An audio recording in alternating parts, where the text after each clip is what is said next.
बख्शापुर से हमारे नुमाइंदे परमानंद की खबर शामिल करते चले। बख्शापुर पुलिस की बहुत बड़ी कार्रवाई, बड़ी तादाद में शराब बरामद। एसएसपी कश्मीर अमजद अहमद शेख की हिदायत पर समाजी बुराइयों, मंशात और दीगर जराइम के खिलाफ क्रैकडाउन जारी।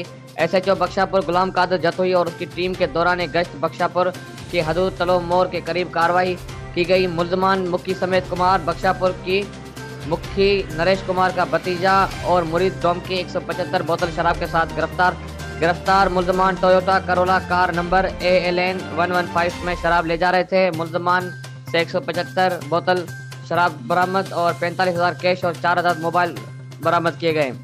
गिरफ्तार मुल्जमान पर 91/2021 अंडर सेक्शन 3/4 सिंध मंशात एक्ट पुलिस स्टेशन बख्शापुर में केस दाखिल कर दिया।